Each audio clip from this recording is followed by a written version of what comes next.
ಧನ್ಯವಾದದಿ ಸ್ತುತಿ ಹಾಡುವೆ ಓ ಯೇಸು ನಂದೇವರೇ. ಉಪಕಾರ ಬಹಳ ನಿನ್ನದು, ಕೋಟಿ ಕೋಟಿ ಸ್ತುತಿ ನಿನಗೆ. ಧನ್ಯವಾದದಿ ಸ್ತುತಿ ಹಾಡುವೆ ಓ ಯೇಸು ನಂದೇವರೇ. ಉಪಕಾರ ಬಹಳ ನಿನ್ನದು, ಕೋಟಿ ಕೋಟಿ ಸ್ತುತಿ ನಿನಗೆ. ಯೋಗ್ಯತೆಗೆ ಮೀರಿ ನೀಡಿದೆ ನಿನ್ನಾದಯವನ್ನು ನೀ ನನಗೆ. ಯೋಗ್ಯತೆಗೆ ಮೀರಿ ನೀಡಿದೆ ನಿನ್ನಾದಯವನ್ನು ನೀ ನನಗೆ. ಬೇಡಿದಕ್ಕಿಂತ ಹೆಚ್ಚು ದೊರೆಯಿತು ನನಗೆ. ಧನ್ಯವಾದ ಸ್ತುತಿ ನಿನಗೆ. ಬೇಡಿದಕ್ಕಿಂತ ಹೆಚ್ಚು ದೊರೆಯಿತು ನನಗೆ. ಧನ್ಯವಾದ ಸ್ತುತಿ ನಿನಗೆ. ಧನ್ಯವಾದದಿ ಸ್ತುತಿ ಹಾಡುವೆ ಓ ಯೇಸು ನಂದೇವರೇ. ಉಪಕಾರ ಬಹಳ ನಿನ್ನದು, ಕೋಟಿ ಕೋಟಿ ಸ್ತುತಿ ನಿನಗೆ. ನೀನೇ ಸತ್ಯ ಜೀವ ದೇವರೇ, ನಿನ್ನಲ್ಲೇ ಇಟ್ಟಿದೆ ನನ್ನ ನಂಬಿಕೆ. ನೀನೇ ಸತ್ಯ ಜೀವ ದೇವರೇ, ನಿನ್ನಲ್ಲೇ ಇಟ್ಟಿದೆ ನನ್ನ ನಂಬಿಕೆ. ಸೇವೆ ಪೂರ್ತಿ ಮಾಡಿ ಫಲವ ಪಡೆದೆ, ಪ್ರಭು ನೀಡುವರ ನನಗೆ.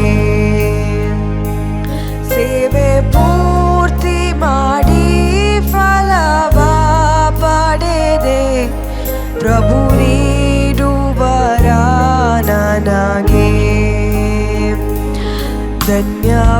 ಧನ್ಯವಾದದಿ ಸ್ತುತಿ ಹಾಡುವೆ ಓ ಯೇಸು ನಂದೇವರೇ.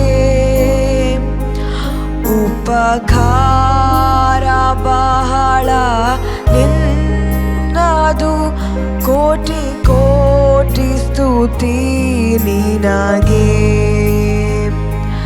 ಧನ್ಯವಾದದಿ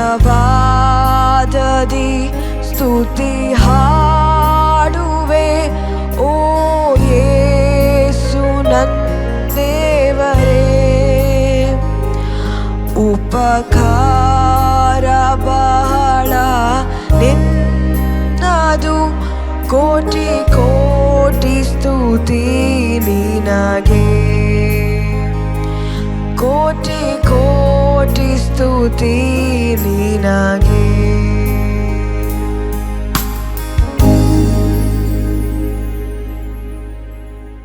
ಶಾಲೋಮ್. ದೇವರ ಪರಿಶುದ್ಧುಳ ನಾಮಕ್ಕೆ ಸ್ತೋತ್ರವಾಗಲಿ. ಪ್ರೀತಿಯ ದೇವಜನರೇ, ನಾವು ದೇವರ ವಾಕ್ಯವನ್ನು ಕೇಳೋದಕ್ಕಿಂತ ಮುಂಚೆ ಪ್ರಾರ್ಥನೆ ಮಾಡುವ. ದೇವರು ತಾನೇ ನನ್ನ ಸಂಗಡ ನಿಮ್ಮೆಲ್ಲರ ಸಂಗಡ ಮಾತನಾಡಲಿ.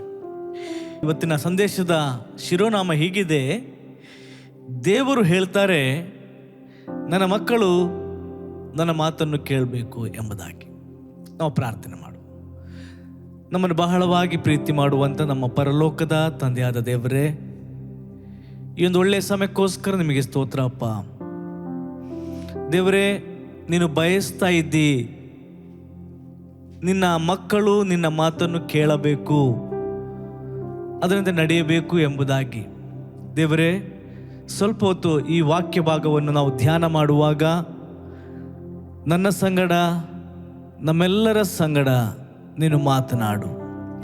ಎಲ್ಲ ಘನ ಮಾನ ಮಹಿಮೆ ನಿಮಗೊಬ್ಬರಿಗೆ ಸಲ್ಲಿಸುತ್ತೇವೆ, ಯೇಸುವಿನ ನಾಮದಲ್ಲಿ ತಂದೆ, ಆಮೇನ್ ಆಮೇನ್. ಈ ದಿನದ ದೇವರ ವಾಕ್ಯದ ಸಂದೇಶದ ಶಿರೋನಾಮ ಹೀಗಿದೆ. ದೇವರು ಹೇಳ್ತಾರೆ, ನನ್ನ ಮಕ್ಕಳು ನನ್ನ ಮಾತನ್ನು ಕೇಳಬೇಕು. ದೇವರು ಬಯಸ್ತಾನೆ.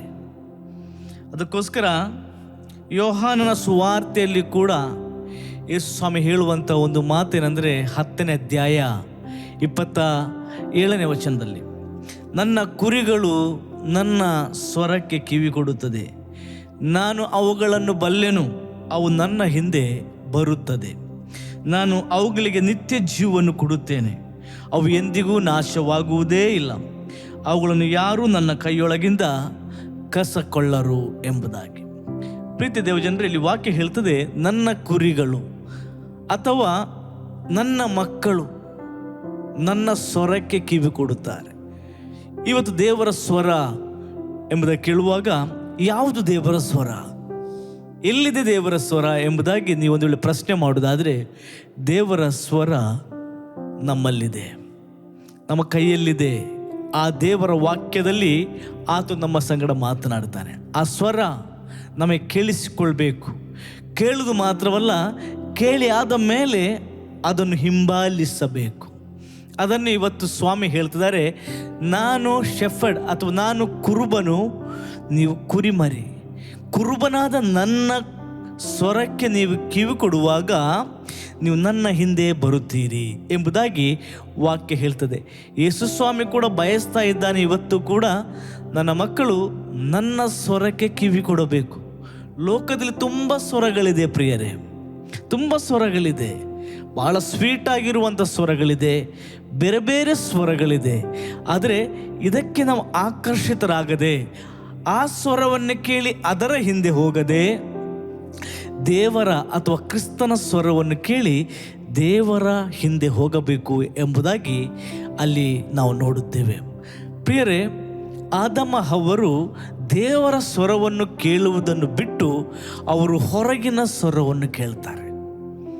ಎವ್ರಿ ಡೇ ಅವರು ದೇವರ ಸ್ವರವನ್ನು ಕೇಳ್ತಿರುವಾಗ ಅವರ ಜೀವನ ಬಹಳ ಉತ್ತಮವಾದ ರೀತಿಯಲ್ಲಿ ಅದು ಸಾಗುತ್ತಾ ಇತ್ತು, ಸುಂದರವಾದ ರೀತಿಯಲ್ಲಿ ಅದು ಸಾಗುತ್ತಾ ಇತ್ತು.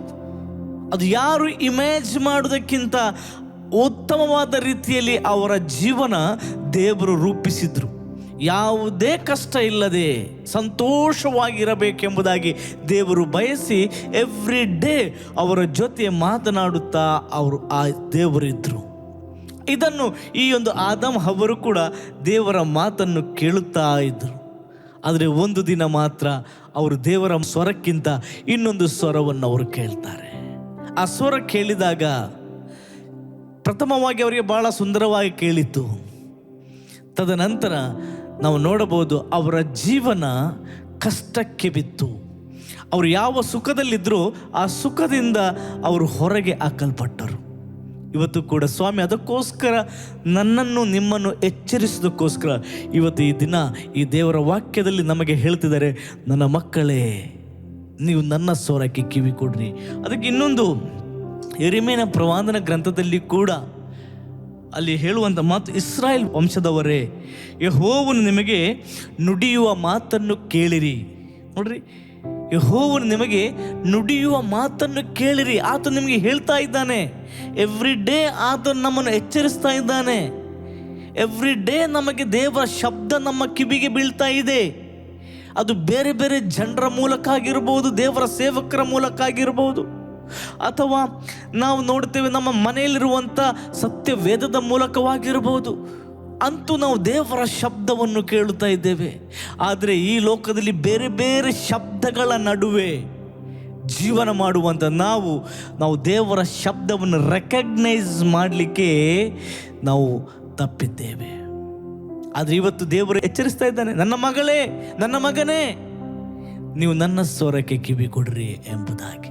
ನಾನು ಇತ್ತೀಚೆಗೆ ಒಂದು ವಿಡಿಯೋ ನೋಡ್ತಾ ಇದ್ದೆ, ಹೊರದೇಶದ್ದು. ಅಲ್ಲಿ ಕುರುಬರು, ಸುಮಾರು ಜನ ಕುರುಬರು ಇರ್ತಾರೆ, ಸುಮಾರು ಕುರಿ ಹಿಂಡುಗಳು ಅಲ್ಲಿ ಇಲ್ಲಿ ಎಲ್ಲ ಇರ್ತದೆ. ಆದರೆ ಒಬ್ಬ ಕುರುಬ ಅವನೊಂದು ವಿಸಿಲ್ ಹೊಡಿತಾನೆ. ಆ ವಿಸಿಲ್ ಹೊಡೆಯುವಾಗ ಒಂದು ಗುಂಪು ಮಾತ್ರ ಬರ್ತದೆ, ಉಳಿದ ಅನೇಕ ಗುಂಪುಗಳಲ್ಲಿದೆ, ಅದು ಯಾವುದೂ ಬರುವುದಿಲ್ಲ. ಒಂದು ಗುಂಪು ಮಾತ್ರ ಬರ್ತದೆ. ಯಾಕಂದರೆ ಈ ಕುರಿಗಳು ಈ ಕುರುಬನ ಆ ವಿಸಿಲ್ ಅಥವಾ ಸ್ವರ ಅದು ರೆಕಗ್ನೈಸ್ ಮಾಡುತ್ತೆ. ಬೇರೆ ಕುರುಬರು ಕರೀತಾರೆ, ಆಗ ಬೇರೆ ಕುರಿಗಳು ಬರುವುದಿಲ್ಲ, ಅವನವನ ಕುರಿಗಳು ಮಾತ್ರ ಬರ್ತದೆ. ಅದಕ್ಕೆ ಯೇಸು ಸ್ವಾಮಿ ಹೇಳ್ತಿದ್ದಾರೆ, ನನ್ನ ಕುರಿಗಳು ನನ್ನ ಸ್ವರಕ್ಕೆ ಕಿವಿ ಕೊಡುತ್ತದೆ. ಇವತ್ತು ನಾವು ಯಾರ ಕುರಿಗಳಾಗಿದ್ದೇವೆ? ನಾವು ಯಾರ ಮಕ್ಕಳಾಗಿದ್ದೇವೆ? ದೇವರ ಮಕ್ಕಳಾಗಿದ್ದರೆ ದೇವರ ಸ್ವರಕ್ಕೆ ಕಿವಿ ಕೊಡುತ್ತೇವೆ, ಅಥವಾ ನಾವು ಬೇರೆಯವರ ಮಕ್ಕಳಾದರೆ ನಾವು ಬೇರೆ ಈ ಲೋಕಕ್ಕೆ ನಾವು ಕಿವಿ ಕೊಡುತ್ತೇವೆ. ಪ್ರಿಯರೇ, ಅನೇಕ ಸ್ವರಗಳು ನಾವು ಇವತ್ತು ಕೇಳ್ತಾ ಇರ್ಬೋದು. ಹಾಗಾಗಿ ಇಲ್ಲಿ ಇಸ್ರಾಯೇಲ್ ವಂಶದವರೇ, ಯೆಹೋವನು ನಿಮಗೆ ನುಡಿಯುವ ಮಾತನ್ನು ಕೇಳಿರಿ. ಮತ್ತೆ ಹೇಳ್ತಾನೆ, ಯೆಹೋವನು ಹೀಗೆ ಹೇಳುತ್ತಾನೆ, ಜನಾಂಗಗಳ ಆಚರಣೆಯನ್ನು ಅಭ್ಯಾಸಿಸಿದಿರಿ. ಜನಾಂಗಗಳು ಹೆದರುವ ಆಕಾಶದ ಉತ್ಪಾದಗಳಿಗೆ ನೀವು ಹೆದರಬೇಡ್ರಿ. ನೀವು ನನ್ನ ಸ್ವರ ಕೇಳ್ರಿ, ಜನರಿಗೆ ಹೆದರಬೇಡ್ರಿ. ಇಲ್ಲಿ ಆಕಾಶದಲ್ಲಿ ಅಥವಾ ಈ ಲೋಕದಲ್ಲಿ ಆಗುವಂಥ ಅನೇಕ ಹೆದರಿಸುವ ಸಂಗತಿಗಳಿಗೆ ನೀವು ಹೆದರಬೇಡ್ರಿ ಎಂಬುದಾಗಿ ಇಲ್ಲಿ ದೇವರ ವಾಕ್ಯ ನಮಗೆ ಹೇಳ್ತದೆ. ನೀವು ಹೆದರಬೇಡ್ರಿ, ಯಾಕಂದ್ರೆ ನೀವು ನನ್ನ ಸ್ವರ ಕಿವಿ ಕೊಡ್ರಿ. ಇಲ್ಲಿ ಅನೇಕ ಸ್ವರಗಳು ಕೇಳ್ತದೆ ನಿಮಗೆ, ಅನೇಕ ಅಯ್ಯೋ ಅಲ್ಲಿ ಹಾಗೆ ಆಯಿತು, ಇಲ್ಲಿ ಹೀಗೆ ಆಯಿತು, ಅವರಿಗೆ ಕಷ್ಟ ಬಂತು, ಇವತ್ತು ಒಂದು ಶೇರ್ ಮಾರ್ಕೆಟ್ ಬಿದ್ದು ಹೋಯಿತು, ಎಲ್ಲ ಫೈನಾನ್ಸ್ ಎಲ್ಲ ಕೆಳಗೆ ಹೋಯಿತು, ಅವರಿಗೆ ಅನಾರೋಗ್ಯ ಬಂತು, ಇಂಥ ಅನಾರೋಗ್ಯ ಬಂತು, ಇಂಥ ಕಾಯಿಲೆ ಬಂತು, ಸತ್ತೋದ್ರು. ಹೆದರಬೇಡ್ರಿ. ಇಂಥ ಒಂದು ಡಿಸೀಸ್ ಹೊಸತ್ತು ಬಂದಿದೆ, ವೈರಸ್, ಹೆದರಬೇಡ್ರಿ. ಅದಕ್ಕೆ ದೇವರು ಇಲ್ಲಿ ಕರೆಕ್ಟಾಗಿ ಹೇಳುವಂಥ ಮಾತು, ಯೆಹೋವನು ಹೀಗೆ ಹೇಳುತ್ತಾನೆ. ಅಲ್ಲಿ ಹೇಳ್ತಾನೆ, ಜನಾಂಗಗಳ ಆಚರಣೆಯನ್ನು ನೀವು ಅಭ್ಯಾಸ ಮಾಡಬೇಡ್ರಿ. ಜನರು ಏನೆಲ್ಲ ಆಚರಣೆ ಮಾಡಿದ್ರೆ ಅದನ್ನು ಅಭ್ಯಾಸ ಮಾಡೋದು ಬೇಡ. ಮತ್ತೆ ಹೇಳ್ತಾನೆ, ನೀವು ಜನಾಂಗಗಳು ಹೆದರುವ ವಿಚಾರಗಳಿಗೆ ನೀವು ಹೆದರಬೇಡ್ರಿ. ನಾವು ಹೆದರಬಾರ್ದು. ಯಾವಾಗ ಇದಾಗ್ತದೆ? ನಾನು ದೇವರ ಸ್ವರಕ್ಕೆ ಕಿವಿ ಕೊಡುವಾಗ. ಲೋಕದ ಸ್ವರಕ್ಕೆಲ್ಲ ಪ್ರಿಯರೇ, ಕೊರೋನಾ ಬರುವಾಗ ನಾವು ಗೊತ್ತು ನಮಗೆ 2019, 2020 ಇಸ್ವಿ ಎಲ್ಲರೂ ಹೆದರಿ ಹೋಗಿದ್ದಾರೆ. ಲೋಕದ ಸ್ವರ ಹೀಗೆ ಕೇಳ್ತಾ ಇದೆ, ಟಿವಿಯಲ್ಲಿ ಇದೇ ರೀತಿ ಬರ್ತಾ ಇದೆ, ಅಲ್ಲಿ ಸತ್ರು, ಹೀಗೆ ಆಯಿತು, ಹಾಗೆ ಆಯಿತು.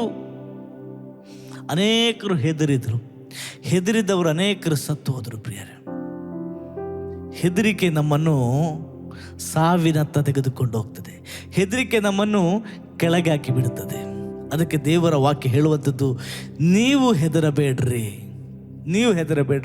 ಯೇಸು ಸ್ವಾಮಿ ಅದಕ್ಕೋಸ್ಕರ ನಾನು ನಿಮ್ಮೊಂದಿಗಿದ್ದೇನೆ, ಯುಗದ ಸಮಾಪ್ತಿ ಎಲ್ಲ ದಿವಸ ನಾನು ನಿಮ್ಮ ಸಂಗಡ ಇರ್ತೇನೆ. ಇದನ್ನು ಮನಸ್ಸಿನಲ್ಲಿ ಇಟ್ಟುಕೊಂಡು ಜೀವನ ಮಾಡುವಾಗ ನಾನು ಯಾವತ್ತೂ ಕೂಡ ಹೆದರುದು. ಅದಕ್ಕೋಸ್ಕರ ಸ್ವಾಮಿ ಹೇಳುವಂಥದ್ದು, ನನ್ನ ಕುರಿಗಳು ನನ್ನ ಸ್ವರಕ್ಕೆ ಕಿವಿ ಕೊಡುತ್ತಾನೆ ಎಂಬುದಾಗಿ. ಮತ್ತು ಯೆಶಾಯನ ಪ್ರವಾದನ ಗ್ರಂಥದಲ್ಲಿ ಕೂಡ ಹೇಳುವಂಥ ಮಾತು 55ನೇ ಅಧ್ಯಾಯ 2ನೇ ವಚನದಲ್ಲಿ, ಆಹಾರವಲ್ಲದಕ್ಕೆ ಹಣವನ್ನು ಏಕೆ ವ್ಯಯ ಮಾಡುತ್ತೀರಿ? ತೃಪ್ತಿಗೊಳಿಸದ ಪದಾರ್ಥಕ್ಕೆ ನಿಮ್ಮ ದುಡಿತವನ್ನು ವೆಚ್ಚ ಮಾಡುವುದಕ್ಕೆ ಕಿವಿಗೊಟ್ಟು ನನ್ನ ಮಾತನ್ನು ಕೇಳಿರಿ. ನನ್ನ ಮಾತನ್ನು ಕೇಳಿರಿ. ನನ್ನ ಮಕ್ಕಳೇ, ನನ್ನ ಮಗನೇ, ನನ್ನ ಮಗಳೇ, ಕಿವಿಗೊಟ್ಟು ನನ್ನ ಮಾತನ್ನು ಕೇಳಿರಿ ಎಂಬುದಾಗಿ ದೇವರು ಇವತ್ತು ಹೇಳ್ತಾ ಇದ್ದಾನೆ. ನೀನು ಅತ್ತಿತ್ತ ತಿರುಗಬೇಡ, ಆ ಸ್ವರ ಕೇಳಬೇಡ, ಈಗ ನೀನು ನನ್ನ ಮಾತನ್ನು ಕೇಳು ಎಂಬುದಾಗಿ ದೇವರು ಇವತ್ತು ಹೇಳ್ತಾ ಇದ್ದಾನೆ. ಪ್ರಿಯರೇ, ಹಾಗಾಗಿ ನಾವು ಒಳ್ಳೆಯದನ್ನು ಆಗಬೇಕಾದ್ರೆ ದೇವರ ಮಾತನ್ನು ಕೇಳಬೇಕು. ಮತ್ತೆ ಹೇಳ್ತಾನೆ, ಕಿವಿಗೊಟ್ಟು ನನ್ನ ಮಾತನ್ನು ಕೇಳ್ರಿ, ಒಳ್ಳೆಯದನ್ನು ಉಂಡು ಮೃಷ್ಟಾನ್ನದಲ್ಲಿ ಆನಂದ ಪಡಿರಿ. ನೀವು ಆನಂದ ಪಡ್ರಿ. ಯಾವ ರೀತಿ ಆದಮ್ ಹವ್ವರು ಅವರು ಆನಂದ ಪಡ್ತಾ ಇದ್ದರು, ನೀವು ಆನಂದ ಪಡ್ರಿ. ನನ್ನ ಮಾತನ್ನು ಮಾತ್ರ, ನನ್ನ ಸ್ವರವನ್ನು ಮಾತ್ರ ಕೇಳ್ರಿ, ಲೋಕದ ಸ್ವರಕ್ಕೆ ಕಿವಿ ಕೊಡಬೇಡಿರಿ ಎಂಬುದಾಗಿ ದೇವರ ಮಾತು ನಮಗೆ ಹೇಳ್ತದೆ. ಮತ್ತೆ ಮೂರನೇ ವಚನ, ಕಿವಿಯನ್ನು ಇತ್ತ ತಿರುಗಿಸಿರಿ. ಲೋಕಕ್ಕೆಲ್ಲ ದೇವರ ಕಡೆಗೆ ತಿರುಗಿಸಿರಿ, ಈಚೆ ಅಲ್ಲ, ದೇವರ ಕಡೆಗೆ. ನನ್ನ ಬಳಿಗೆ ಬನ್ನಿರಿ, ಆಲಿಸಿದರೆ ಬದುಕಿ ಬಾಳುವಿರಿ. ದಾವೀದನಿಗೆ ಖಂಡಿತವಾಗಿ ವಾಗ್ದಾನ ಮಾಡಿದ ಕೃಪಾ ವರಗಳನ್ನು ನಿಮಗೆ ಕೊಡುತ್ತೇನೆಂದು ಶಾಶ್ವತವಾದ ಒಡಂಬಡಿಕೆ ನಿಮ್ಮೊಂದಿಗೆ ಮಾಡಿಕೊಳ್ಳುವೆನು. ದಾವೀದನಿಗೆ ಕೊಟ್ಟಂಥ ಅದೇ ಕೃಪಾವರ ಇವತ್ತು ನಾನು ನಿಮಗೆ ಕೊಡುತ್ತೇನೆ. ನಿನ್ನ ಆಚೆ ಈಚೆ ಅಲ್ಲಿ ಇಲ್ಲಿ ನೋಡಬೇಡ, ಅಲ್ಲಿ ಇಲ್ಲಿ ನಿನ್ನ ಕಿವಿ ತಿರುಗಿಸಬೇಡ, ಇತ್ತ ನಿನ್ನ ಕಿವಿ ತಿರುಗಿಸು, ಇಲ್ಲಿ ಕೇಳು. ಹಲ್ಲೆಲೂಯಾ. ನೀನು ಆಚೆ ಹೋಗಬೇಡ. ನೀನು ಇವತ್ತು ಒಳ್ಳೆಯ ಒಂದು ಮೃಷ್ಟಾನ್ನವನ್ನು ಆನಂದ ಪಡಬೇಕಾ, ನೀನು ಸಂತೋಷವಾಗಿರಬೇಕಾ, ಸಮಾಧಾನವಾಗಿರಬೇಕಾ, ನೀನು ದೇವರ ಸ್ವರವನ್ನು ಕೇಳು, ದೇವರ ಸ್ವರವನ್ನು ಕೇಳು. ಮತ್ತೆ ದೇವರ ವಾಕ್ಯ ಹೇಳ್ತಾರೆ, ದೇವರು ಹೇಳ್ತಾನೆ, ನಿಮಗೆ ಗೊತ್ತಿಲ್ಲದ ಸಂಗತಿಗಳು ಕೂಡ ನಾನು ಕಳಿಸಿಕೊಡ್ತೇನೆ. ನಿನಗೇನು ಗೊತ್ತಿಲ್ಲ ಅದನ್ನು ಕೂಡ ನಾನು ಕಳಿಸಿಕೊಡ್ತೇನೆ. ನನ್ನ ಕಡೆಗೆ ಬಾ. ಈ ಲೋಕಕ್ಕೆ ಅನೇಕ ವಿಚಾರಗಳು ಗೊತ್ತಿರ್ಬೋದು, ಆದರೆ ಲೋಕಕ್ಕೆ ಗೊತ್ತಿಲ್ಲದ, ಲೋಕಕ್ಕೆ ಆಗದಂಥ, ಸೂಪರ್ ಸ್ಪೆಷಲಿಸ್ಟ್ ಜನರಿಗೆ ಆಗದಂಥ ಸಂಗತಿಗಳನ್ನು ನಾನು ನಿನಗೆ ತಿಳಿಸಿಕೊಡುತ್ತೇನೆ. ನಿಮ್ಗೆ ಗೊತ್ತಾ, ಅನೇಕ ಸ್ಪೆಷಲಿಸ್ಟ್ಗಳು, ಡಾಕ್ಟರ್ಸ್ಗಳು ಕೂಡ ಹೇಳ್ತಾರೆ ಅನೇಕ ಆವರ್ತಿ. ಅವ್ರದ್ದೆಲ್ಲ ಪ್ರಯತ್ನಗಳೆಲ್ಲ ಮಾಡಿದ ಮೇಲೆ ಹೇಳುವಂಥ ಮಾತು, ನಾನೆಲ್ಲ ಪ್ರಯತ್ನ ಮಾಡಿ ಆಯಿತು, ಇನ್ನು ನೀವು ದೇವರಿಗೆ ಪ್ರಾರ್ಥನೆ ಮಾಡಿರಿ, ದೇವರ ಚಿತ್ತ. ಯಾಕಂದರೆ ಸ್ಪೆಷಲ್ನವರಿಗೂ, ಇಂಜಿನಿಯರ್ಸಿಗೆ ಅಥವಾ ಸೈಂಟಿಸ್ಟಿಗೆ ಅಥವಾ ಯಾರು ದೊಡ್ಡ ಜನರಿಗೆ ಗೊತ್ತಿಲ್ಲದ ಸಂಗತಿಗಳನ್ನು ಇವತ್ತು ನನಗೆ ನಿಮಗೆ ದೇವರು ಹೇಳಿಕೊಡ್ಲಿಕ್ಕೆ ಇಷ್ಟಪಡ್ತಾರೆ. ಆದರೆ ನನ್ನ ಕಿವಿ ಲೋಕಕ್ಕೆಲ್ಲ ದೇವರ ಕಡೆಗೆ ತಿರುಗಿಸು, ದೇವರ ಕಡೆಗೆ ತಿರುಗಿಸು. ಅದಕ್ಕೆ ಯೆರೆಮೀಯನ ಪ್ರವಾದನ ಗ್ರಂಥದಲ್ಲಿ 33ನೇ ಅಧ್ಯಾಯ 3ನೇ ವಚನ ಹೀಗೆ ಹೇಳ್ತದೆ, ನನ್ನನ್ನು ಕೇಳಿಕೋ, ನಾನು ನಿನಗೆ ಸದುತ್ತರವನ್ನು ದಯಪಾಲಿಸಿ ನಿನಗೆ ತಿಳಿಯದ ಮಹತ್ತಾದ ಗೂಢಾರ್ಥಗಳನ್ನು ತಿಳಿಸುವೆನು. ಮಹತ್ತಾದ ಗೂಢಾರ್ಥ, ನಿನಗೆ ಎಲ್ಲಿ ಹೋಗಬೇಕು, ಏನು ಮಾಡಬೇಕು, ಯಾವ ದಾರಿಯಲ್ಲಿ ಹೋಗಬೇಕು, ನಾನು ನಿನಗೆ ಕೇಳಿಕೊಡ್ತೇನೆ. ಯಾಕಂದ್ರೆ ಈ ಭೂಮಿ ನನ್ನದು, ಇಲ್ಲಿರುವಂಥ ಎಲ್ಲವೂ ನನ್ನದು. ಅನೇಕ ನಾವೇನು ನೆನೆಸ್ತೇವೆ ಅಂದರೆ, ದೇವರಿಗೇನು ಗೊತ್ತಿಲ್ಲ, ಎಲ್ಲ ನಾನು ಮಾಡಬೇಕು, ನನಗೆ ಎಲ್ಲ ಗೊತ್ತು, ಅಥವಾ ಬೇರೆಯವರಿಗೆ ಹೋಗಿ ನಾನು ಕೇಳ್ತೇನೆ, ಅವ್ರಿಗೆ ಗೊತ್ತು. ಪ್ರಿಯರೇ, ಒಂದು ಕ್ಷಣ ದೇವರ ಹತ್ರ ಕೂತು ಮಾತಾಡಿ. ನಿನ್ನ ಬಿಸ್ನೆಸ್ ಫ್ಲಾಪ್ ಆಗಿದೆಯಾ? ನಿನಗೆ ಅದನ್ನು ಒಳ್ಳೆಯದು ಮಾಡುವಂಥ ಒಂದು ಉತ್ತಮವಾದ, ಉನ್ನತವಾದ ಒಂದು ಗೂಢಾರ್ಥವನ್ನು ದೇವರು ನಿನಗೆ ಹೇಳಿಕೊಡ್ತಾನೆ. ನಿನ್ನ ಕುಟುಂಬ ನಿನ್ನ ಕೈ ಬಿಟ್ಟು ಹೋಗಿದ, ಮಕ್ಕಳು ಕೈ ಬಿಟ್ಟು ಹೋಗಿದ, ದೇವರ ಹತ್ರ ಬಾ. ನಿನ್ನ ಕಿವಿ ದೇವರ ಹತ್ರ ತಿರುಗಿಸು, ಲೋಕಕ್ಕೆಲ್ಲ. ಆತನು ನೀನು ಯಾವ ರೀತಿ ಅದನ್ನು ಒಂದು ಮಾಡಬೇಕೆಂಬುದಾಗಿ ನಿನಗೆ ಅದನ್ನು ದೇವರು ತೋರಿಸಿಕೊಡುತ್ತಾನೆ. ನಿನ್ನ ಲಾಸ್ ಆದರೆ ಹೇಗೆ ಗೇನ್ ಮಾಡಬೇಕು, ನಿನ್ನ ಅನಾರೋಗ್ಯ ಆಗಿದ್ದು ಎಲ್ಲರೂ ಕೈ ಬಿಟ್ಟರು, ಡಾಕ್ಟರ್ ಕೈ ಬಿಟ್ಟರು ಕೂಡ ದೇವರ ಹತ್ರ ಬಾ. ನಿನ್ನ ಅದು ಆನಂದವಾಗಿರುವಂತೆ ಆತನು ಮಾಡುತ್ತಾನೆ. ಅದಕ್ಕೆ ಅಲ್ಲಿ ಹೇಳ್ತಾನೆ, ನಿನಗೆ ಗೂಢಾರ್ಥವನ್ನು ಗೋಚರಪಡಿಸು. ಗೊತ್ತಿಲ್ಲದ ಮಹತ್ತಾದ, ತಿಳಿಯದ ಮಹತ್ತಾದ ಗೂಢಾರ್ಥಗಳನ್ನು ದೇವರು ನಮಗೆ ತಿಳಿಸ್ತಾನಂತೆ. ಹೋಗಬೇಕಾದ ದಾರಿ ಕೂಡ ಆತನು ತೋರಿಸ್ತಾನೆ. ಅದಕ್ಕೆ ಯೆಶಾಯನ ಪ್ರವಾದನ ಗ್ರಂಥದಲ್ಲಿ ಹೇಳ್ತಾನೆ, ನೀವು ಬಲಕ್ಕಾಗಲಿ ಎಡಕ್ಕಾಗಲಿ ತಿರುಗಿಕೊಳ್ಳುವಾಗ ಇದೇ ಮಾರ್ಗ, ಇದರಲ್ಲಿಯೇ ನಡೆಯಿರಿ ಎಂದು ನಿಮ್ಮ ಹಿಂದೆ ಆಡುವ ಮಾತು ನಿಮ್ಮ ಕಿವಿಗೆ ಬೀಳುವುದು. ಹಾಗಾದ್ರೆ ನೀನು ಕಿವಿ ಈ ಕಡೆ ತಿರುಗಿಸಬೇಕು. ನೀನು ಎಲ್ಲಿ ಹೋಗಬೇಕು, ಏನು ಮಾಡಬೇಕು, ಹೇಗೆ ಮಾಡಬೇಕು, ಪ್ರತಿಯೊಂದನ್ನು ಕೂಡ ಗೈಡ್ ಮಾಡಲಿಕ್ಕೆ ಫ್ರೀಯಾಗಿ. ನನಗೆ ಗೊತ್ತು, ಅನೇಕ ಒಳ್ಳೊಳ್ಳೆ ಕೌನ್ಸಿಲರ್ಸ್ ಇರ್ತಾರೆ ಲೋಕದಲ್ಲಿ. ಅವರ ಹತ್ರ ನೀವೊಂದು 1 ಗಂಟೆ ನೀನು ಅದು ಕ್ಲಾಸ್ ತಗೊಳ್ಬೇಕಾದ್ರೆ ಮಿನಿಮಮ್ ಅವರ ಹತ್ರ ಎಷ್ಟೋ $ಡಾಲರ್ಸ್ ಕೊಡಬೇಕಾಗತ್ತೆ. ಆದರೆ ಇವತ್ತು ದೇವರು ಹೇಳ್ತಾರೆ, ನನ್ನ ಮಕ್ಕಳೇ ನೀವು ಬನ್ನಿ ನನ್ನ ಹತ್ರ, ನಾನು ನಿನಗೆ ಹೇಳಿಕೊಡ್ತೇನೆ, ನಾನು ನಿನಗೆ ಉಪದೇಶಿಸ್ತೇನೆ, ನೀನು ಯಾವ ರೀತಿ ನಡಿಬೇಕು, ಹೇಗೆ ನಡಿಬೇಕು ಎಂಬುದಾಗಿ. ಮತ್ತೆ ಹೇಳ್ತಾನೆ, ನಾನು ನಿನ್ನ ಜೀವನದಲ್ಲಿ ಹೊಸ ಕಾರ್ಯ ಮಾಡ್ತೇನೆ. ಆದರೆ ನೀನೊಂದು ಮಾಡಬೇಕು, ಹಳೆತನ್ನು ಮರೆತು ಬಿಡಬೇಕು. ಯೆಶಾಯನ ಪ್ರವಾದನ ಗ್ರಂಥ 43ನೇ ಅಧ್ಯಾಯ 18ನೇ ವಚನ ಹೀಗೆ ಹೇಳ್ತದೆ, ಯೆಹೋವನು ಹೀಗೆನ್ನುತ್ತಾನೆ. ಕೇಳ್ರಿ, ಯೆಹೋವನು ದೇವರು ಹೀಗೆನ್ನುತ್ತಾನೆ, ಹಳೆಯ ಸಂಗತಿಗಳನ್ನು ಜ್ಞಾಪಕಕ್ಕೆ ತಂದುಕೊಳ್ಳಬೇಡ್ರಿ, ಪುರಾತನ ಕಾರ್ಯಗಳನ್ನು ಮರೆತು ಬಿಡ್ರಿ. ಈಗೋ ಹೊಸ ಕಾರ್ಯವನ್ನು ಮಾಡುವೆನು, ಹೊಸ ಕಾರ್ಯವನ್ನು ಮಾಡುವೆನು. ಹಲ್ಲೆಲೂಯಾ. ಹೊಸ ಕಾರ್ಯ ನನ್ನ ನಿಮ್ಮ ಜೀವನದಲ್ಲಿ ಆಗಬೇಕಾದರೆ ನಾನು ಹಳೆಯ ಕಾರ್ಯವನ್ನು ಮರೆತು ಬಿಡಬೇಕು. ಪುರಾತನ ಕಾರ್ಯಗಳನ್ನು ಮರೆತು ಬಿಡಬೇಕು. ಪುರಾತನ ಹಳೆ ಸಂಗತಿಗಳು, ಪುರಾತನ ಕಾರ್ಯಗಳೆಲ್ಲ ಮರೆತು ಬಿಡಬೇಕು. ಏನು ಹಳೆ ಕಾರ್ಯಗಳು, ಪುರಾತನ ಸಂಗತಿಗಳು? ಒಂದು ವೇಳೆ ಇವತ್ತಿನ ದಿನಮಾನಕ್ಕೆ ನಾವು ಒಂದು ವೇಳೆ ಅದನ್ನು ಈ ವಾಕ್ಯವನ್ನು ತೆಗೆದು ತಂದು ಬರುವುದಾದರೆ, ನಮಗೆ ಅನ್ಯಾಯ ಮಾಡಿದದ್ದು ಯಾರಾದರೂ ಮಾಡಿದರೆ ಅದನ್ನು ಮರೆತು ಬಿಡಬೇಕು. ನಮಗೆ ಕೆಟ್ಟದ್ದನ್ನು ಮಾಡಿದ್ದು ಯಾರಾದಿದ್ರೆ ಅದನ್ನು ಮರೆತು ಬಿಡಬೇಕು. ನಮ್ಮ ಹೆಸರು ಯಾರಾದರೂ ಹಾಳು ಮಾಡಿದರೆ ಅದನ್ನು ಮರೆತು ಬಿಡಬೇಕು. ನಮಗೆ, ನಮ್ಮ ಕುಟುಂಬಕ್ಕೆ ಅನ್ಯಾಯ ಮಾಡಿದ್ದು ಏನಾದಿದ್ರೆ ಅದನ್ನೆಲ್ಲ ನಾವು ಮರೆತು ಬಿಡಬೇಕು. ಆಗ ಮಾತ್ರ ದೇವರಿಗೆ ಹೊಸ ಕಾರ್ಯಗಳನ್ನು ಮಾಡಲಿಕ್ಕೆ ಸಾಧ್ಯ. ಹಳೆ ಕಾರ್ಯಗಳು ತುಂಬಿಸಿಕೊಂಡು ನಾವು ಕೂತ್ಕೊಂಡ್ರೆ ಹೊಸ ಕಾರ್ಯಗಳು ನಮ್ಮ ಜೀವನದಲ್ಲಿ ಆಗಲಿಕ್ಕೆ ಆಗುವುದಿಲ್ಲ. ಅದಕ್ಕೆ ದೇವರು ಹೇಳ್ತಿದ್ದಾನೆ, ಯೆಹೋವನು ಹೀಗೆನ್ನುತ್ತಾನೆ, ದೇವರು ನಿಮಗೆ ಹೇಳ್ತಾ ಇದ್ದಾನೆ, ಮಾತನ್ನು ಕೇಳ್ರಿ, ನೀವು ಹಳೆ ಸಂಗತಿಗಳೆಲ್ಲವನ್ನು ಮರೆತು ಬಿಡ್ರಿ. ದೇವರು ನಿನ್ನ ಜೀವನದಲ್ಲಿ ಹೊಸ ಕಾರ್ಯ ಮಾಡ್ತಾನೆ, ಆತ ನಿನ್ನನ್ನು ಉನ್ನತ ಸ್ಥಾನಕ್ಕೆ ತರ್ತಾನೆ. ಪ್ರಿಯರ, ಅದಕ್ಕೆ ನಾನು ಯೋಸೇಫನ ಒಂದು ಜೀವನ ಚರಿತ್ರೆ ಒಂದು ವೇಳೆ ನಾವು ಓದುವುದಾದರೆ ಹಳೆ ಒಡಂಬಡಿಕೆಯಲ್ಲಿ ಆದಿಕಾಂಡದಲ್ಲಿ ನೋಡ್ರಿ, ಯೋಸೇಫನನ್ನು ತನ್ನ ಸ್ವಂತ ಅಣ್ಣಂದಿರು ಅವ್ರನ್ನು ಕೊಲ್ಲಬೇಕೆಂಬುದಾಗಿ ಎನಿಸಿದ್ರು. ನಂತರ ಅವರನ್ನು ಸೇಲ್ ಮಾಡ್ತಾರೆ. ಇಂಥ ಅನ್ಯಾಯ ಮಾಡಿದ ಈ ಅಣ್ಣಂದಿರು ಮತ್ತೆ ಒಂದು ದಿನ ದೇವರವನು ಉನ್ನತ ಸ್ಥಾನಕ್ಕೆ ತಂದಾಗ ಇವರು ಸಹಾಯಕ್ಕೋಸ್ಕರ ಬರ್ತಾನೆ. ಸಹಾಯಕ್ಕೋಸ್ಕರ ಬರುವಾಗ ಈ ಅಣ್ಣಂದಿರನ್ನು ನೋಡಿ ಯಾವತ್ತೂ ಕೂಡ ಯೋಸೇಫನು ಹೀಗೆ ಯೋಚನೆ ಮಾಡಲಿಲ್ಲ. ಅಣ್ಣಂದಿರು, ನೀವು ಬಂದ್ರ, ಈಗ ಎಷ್ಟು ಅನ್ಯಾಯ ಮಾಡಿದ್ದೀರಿ, ನನಗೆ ಎಷ್ಟು ಕಷ್ಟ ಕೊಟ್ಟಿದ್ದೀರಿ ಎಂಬುದಾಗಿ ಹೇಳಿ ಅವರನ್ನು ಜೈಲಿಗೆ ಹಾಕಲಿಲ್ಲ, ದೂರು ಹೇಳಲಿಲ್ಲ, ಕೋಪಗೊಳ್ಳಲಿಲ್ಲ. ಬಹಳ ಸಮಾಧಾನದಿಂದ, ಸಂತೋಷದಿಂದ ಅವರಿಗೆ ಹೇಳ್ತಾರೆ, ಡೋಂಟ್ ವರಿ, ನನಗೆ ನೀವು ಮಾಡಿದ್ದನ್ನು ಕುರಿತು ನೀವು ಬೇಸರ ಮಾಡಬೇಡ್ರಿ, ನೀವೇನು ಮಾಡಿದ್ರಿ ನನಗೆ ಒಳ್ಳೆಯದಾಯಿತು, ನೋ ಪ್ರಾಬ್ಲಮ್ ಎಂಬುದಾಗಿ ಒಂದು ಉತ್ತಮ ಒಳ್ಳೆಯ ಹೃದಯದಲ್ಲಿ ಹೇಳ್ತಾನೆ. ಪ್ರಿಯರೇ, ಇಂಥ ಮನಸ್ಸನ್ನು ನೋಡಿಯೇ ಯೋಸೇಫನು, ಗುಂಡಿಯಲ್ಲಿದ್ದಂಥ ಯೋಸೇಫನನ್ನು ದೇವರು ಎಲ್ಲ ವಿಧವಾದ ಸಂಕಟಗಳಿಂದ ತಪ್ಪಿಸಿ ಅಲ್ಲಿ ಉನ್ನತವಾದ ಆ ಒಂದು ಪೊಸಿಷನ್ಗೆ ಅಥವಾ ಆ ಒಂದು ಆಸನದಲ್ಲಿ ಕೂತುಕೊಳ್ಳುವಂತೆ, ಪ್ರಧಾನಮಂತ್ರಿ ಆಗುವಂತೆ ಮಾಡ್ತಾನೆ.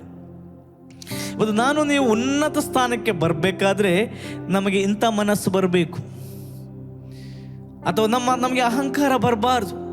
ನಮಗೆ ಯಾರೇ ಅನ್ಯಾಯ ಮಾಡಿದರೂ ಕೂಡ ಅವರನ್ನು ಕ್ಷಮಿಸುವಂಥ ಗುಣ ಇರಬೇಕು. ಅದಕ್ಕೋಸ್ಕರ ಪ್ರಿಯರೇ, ನಿನ್ನ ಪುರಾತನ ಸಂಗತಿಗಳು ತೆಗೆದು ಬಿಟ್ಟರೆ ನಿನ್ನ ಜೀವನದಲ್ಲಿ ಹೊಸ ಸಂಗತಿಗಳು ದೇವರು ಮಾಡುತ್ತಾನೆ. ಹೊಸ ಸಂಗತಿಗಳು ನೋಡಲಿಕ್ಕೆ ನಿನ್ನ ಇಷ್ಟ ಇದೆಯಾ? ಪುರಾತನ ಸಂಗತಿಗಳೆಲ್ಲ ಕಹಿ ಭಾವನೆಗಳು ನಿನ್ನ ಮನಸ್ಸಿನ ತೆಗೆದು ಹಾಕು. ಅದು ಏನೇ ಆಗಿರ್ಬೋದು. ಯೇಸು ಸ್ವಾಮಿಯನ್ನು ನೋಡಿ, ನಮಗೆ ಇನ್ನೊಂದು, ಯೇಸು ಸ್ವಾಮಿಗೆ ಉಗುಳ್ತಾರೆ, ಹೊಡಿತಾರೆ, ಎಲ್ಲ ಅಂಥ ಕಷ್ಟ ಕೊಡ್ತಾರೆ. ಯೇಸು ಸ್ವಾಮಿ ಹೇಳ್ತಾರೆ, ತಂದೆಯೇ ಅವರನ್ನು ಕ್ಷಮಿಸು, ಅವ್ರಿಗೆ ಏನು ಮಾಡುತ್ತಾರೆ ಅವ್ರಿಗೆ ಗೊತ್ತಿಲ್ಲ. ಯೇಸು ಸ್ವಾಮಿಯನ್ನು ದೇವರು ಎಲ್ಲ ನಾಮಕ್ಕಿಂತ ಉನ್ನತವಾದ ನಾಮವನ್ನಾಗಿ ಉನ್ನತವಾಗಿ ಆತನು ಕುಳ್ಳರಿಸ್ತಾನೆ. ಯಾಕೆ? ಮನಸ್ಸು. ದಾವೀದನ ಜೀವನ ನೋಡ್ರಿ, ಸೌಲನ್ನು ಅಟ್ಟಿಸಿಕೊಂಡು ಹೋಗ್ತಾನೆ ಕೊಲ್ಲಬೇಕೆಂಬುದಾಗಿ. ಯಾವಾಗ ಸಿಕ್ಕಿದ್ರು 100% ದಾವೀದನನ್ನು ಸೌಲನ್ನು ಕೊಲ್ತಾನೆ. ಇದೆಲ್ಲ ಗೊತ್ತಿತ್ತು. ಆದರೆ ದಾವೀದನು ಸೌಲನ್ನು ಒಂದು ಸಮಯದಲ್ಲಿ ಸಿಗ್ತಾನೆ. 100% ಕೊಲ್ಲಬಹುದಾಗಿತ್ತು ದಾವೀದನಿಗೆ. ದಾವೀದನೇನು ಹೇಳ್ತಾನೆ, ದೇವರ ಅಭಿಷಿಕ್ತನು, ನಾನು ಅವನ ಮೇಲೆ ಕೈ ಹಾಕುವುದಿಲ್ಲ ಎಂಬುದಾಗಿ ಹೇಳ್ತಾನೆ. ಈ ಮನಸ್ಸಿನಿಂದ ದಾವೀದನನ್ನು ದೇವರು ಉನ್ನತ ಸ್ಥಾನಕ್ಕೆ ತರ್ತಾನೆ. ಪುರಾತನ ಸಂಗತಿಗಳನ್ನು ಮರೆತು ಬಿಡ್ರಿ, ನಿಮಗೆ ಕಹಿ ಅನುಭವಗಳನ್ನು ಮರೆತು ಬಿಡ್ರಿ. ಆಗ ಇದೇ ರೀತಿ ನನ್ನನ್ನು ನಿಮ್ಮನ್ನು ದೇವರು ಉನ್ನತ ಸ್ಥಾನಕ್ಕೆ ತರುತ್ತಾನೆ. ಅದಕ್ಕೆ ಇಲ್ಲಿ ಹೇಳುವಂಥದ್ದು, ಹೊಸ ಕಾರ್ಯವನ್ನು ಮಾಡುವೆನು, ಈಗ ತಲೆ ತೋರಿ ನಿಮಗೆ ಕಾಣುವುದಿಲ್ಲವೋ, ನಾನು ಅರಣ್ಯದಲ್ಲಿ ಮಾರ್ಗವನ್ನು ನಾನು ನಿಮಗೆ ಏರ್ಪಡಿಸ್ತೇನೆ, ಅಡವಿಯಲ್ಲಿ ನದಿಯನ್ನು ಕೊಡುತ್ತೇನೆ. ನಿನಗೆ ಮಾರ್ಗ ಬಂದಾಗಿದೆಯಾ? ಹಳೆಯ ಎಲ್ಲ ಸಂಗತಿಗಳು ಮರೆತು ಬಿಡ್ರಿ. ಯಾರಿಗೆಲ್ಲ ಕ್ಷಮಿಸ್ಲಿಕ್ಕಿದೆ ಕ್ಷಮಿಸಿ ಬಿಡ್ರಿ. ನಿನ್ನ ಮನಸ್ಸಲ್ಲಿ ಒಂದು ಕಿಂಚಿತನ ಮಾಡಬೇಡ್ರಿ. ನೀನು ಅವನಿಗೆ ಒಂದೇ ಹೀಗೆ ನೆನೆಸು, ನಾನು ಅವನಿಗೆ ಸಹಾಯ ಮಾಡಬೇಕು. ಯೋಸೇಫನ ಹಾಗೆ, ದಾವೀದನ ಹಾಗೆ ಕೊನೆಗೆ ಯೇಸು ಕ್ರಿಸ್ತನ ಹಾಗೆ ನಮ್ಮ ವೈರಿಗಳನ್ನು ನಾವು ಪ್ರೀತಿಸುವಂಥದ್ದು. ಹಲ್ಲೆಲೂಯಾ. ಇದು ಮಾಡುವಾಗ ನಾನು ಹೇಳ್ತೇನೆ ಪ್ರೀತಿಯ ದೇವಜನರೇ, ನೀನು ಆಟೋಮೆಟಿಕ್ಲಿ ನಾವು ಬ್ಲೆಸ್ಸಿಂಗ್ ಮೇಲೆ ಬ್ಲೆಸ್ಸಿಂಗ್, ಆಶೀರ್ವಾದ, ಆರೋಗ್ಯ ಮತ್ತು ವಿಶೇಷವಾದ ನಾನು ಹೇಳ್ತೇನೆ ಒಂದು ಪ್ರೊಟೆಕ್ಷನ್, ಇದರಲ್ಲಿ ನಾವು ನಡೀತೇವೆ ಪ್ರಿಯರೇ. ಹಲ್ಲೆಲೂಯಾ. ಹಾಗಾಗಿ ಅರಣ್ಯದಲ್ಲಿ ಮಾರ್ಗವನ್ನು ಆತನು ಏರ್ಪಡಿಸಿ ಮತ್ತೆ ಹೇಳಿದ, ನನ್ನ ಸ್ತೋತ್ರವನ್ನು ಪ್ರಚಾರಪಡಿಸಲಿ ಎಂದು. ಅಷ್ಟು ಮಾತ್ರವಲ್ಲ, ನಿನ್ನ ಸುವಾರ್ತೆಯನ್ನು ಪ್ರಚಾರಪಡಿಸುವಂತೆ ದೇವರು ಮಾಡ್ತಾನೆ. ನಿನ್ನ ಮೂಲಕ ಸುವಾರ್ತೆ ಪ್ರಚಾರವಾಗುತ್ತೆ. ಈ ಮನಸ್ಸುಗಳು ನಮಗಿದೆಯಾ? ಇವತ್ತಿದೆಯಾ? ನಾನು ಇತರನ್ನು ಕ್ಷಮಿಸುವಂಥದ್ದು, ಸುವಾರ್ತೆಗೋಸ್ಕರ ನನ್ನ ಮನಸ್ಸಿದೆಯಾ? ಪ್ರಿಯರೇ, ದೇವರು ಹೇಳ್ತೀನಿ, ನನ್ನ ಕುರಿಗಳು ನನ್ನ ಸ್ವರಕ್ಕೆ ಕಿವಿ ಕೊಡುತ್ತಾರೆ, ನನ್ನ ಮಕ್ಕಳು ನನ್ನ ಸ್ವರಕ್ಕೆ ಕಿವಿ ಕೊಡುತ್ತಾರೆ. ಇವತ್ತು ನಮ್ಮನ್ನು ನಾವು ಪರೀಕ್ಷೆ ಮಾಡಿಕೊಳ್ಳುವ, ನಾವು ಯಾರ ಮಕ್ಕಳಾಗಿದ್ದೇವೆ? ದೇವರ ಮಕ್ಕಳಾಗಿದ್ದರೆ ಹಳೆಯ ಸಂಗತಿಗಳೆಲ್ಲವೂ ತೆಗೆದುಬಿಟ್ಟು ದೇವರಿಗೆ ಒಪ್ಪಿಸಿಕೊಡುವಾಗ ಆತನು ನಿಮ್ಮ ಜೀವನದಲ್ಲಿ ಹೊಸ ಕಾರ್ಯವನ್ನು ಮಾಡುತ್ತಾನೆ.